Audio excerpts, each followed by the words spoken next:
महाशिवरात्रीच्या रात्री फक्त एकदाच केलेली ही शिवपूजा तुमचं नशीब बदलू शकते.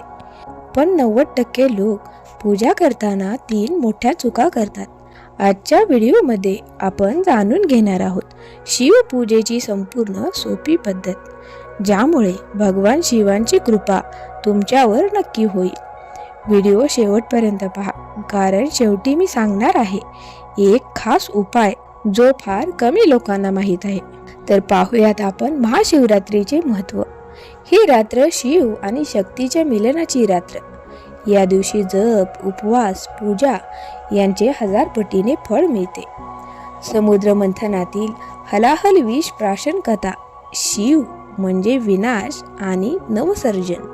तुम्हाला माहीत आहे का, या रात्री जागरण केल्याने पाप नष्ट होतात. पुढे मी त्यामागचं कारण सांगणार आहे. तर पाहूयात आपण पूजा कशी करावी किंवा पूजेची तयारी कशी करावी. साहित्य काय काय लागतं. शिवलिंग किंवा महादेवांचा फोटो, पाणी, दूध, दही, मध, तूप, तसंच बेलपत्र, धूप, दीप, फळे इत्यादी. माऊलींनो, पण फक्त साहित्य असणं पुरेसं नाही, योग्य पद्धत माहीत असणं जास्त महत्त्वाचं आहे. तर माऊलींनो, आता आपण पाहूयात महादेवाच्या पिंडींना अभिषेक करण्याची पद्धत. क्रमानुसार पाहूयात. पहिलं म्हणजे महादेवाच्या पिंडीवर पाणी अर्पण करावं, त्यानंतर दूध, त्यानंतर दही, नंतर मध, त्यानंतर तूप, त्यानंतर साखर, त्यानंतर पुन्हा पाण्याने स्वच्छ धुवून घ्यायची पिंड. त्यानंतर पिंडीला विभूती किंवा अष्टगंध लावावा. चंदन लेप जरी केला तरी चालतो. त्यानंतर ओम नमः शिवाय या मंत्राचा जप करावा. येथे एक छोटी चूक केली तर पूजेचं फळ कमी होतं. बेलपत्र कसं अर्पण करायचं ते पुढे सांगते. आता आपण पाहूयात बेलपत्राचे काही नियम.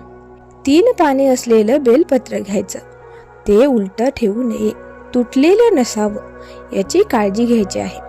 आतापर्यंत तुम्ही शिवपूजा केली असेल तर कमेंटमध्ये हर हर महादेव नक्की लिहा. त्यानंतर शिवाची आरती करायची आहे. त्यानंतर महामृत्युंजय मंत्र म्हणायचा आहे. आणि आता शेवटी सांगते सर्वात प्रभावी उपाय. महाशिवरात्रीला रात्री 12 वाजता 108 वेळा ओम नमः शिवाय जप केल्यास मनोकामना पूर्ण होतात. आणि अशाच अध्यात्मातील छोट्या मोठ्या गोष्टी जाणून घेण्यासाठी चॅनलला लाईक, शेअर आणि सबस्क्राईब नक्की करा. आणि जाता जाता कमेंटमध्ये हर हर महादेव या नामाचा गजर करायला विसरू नका.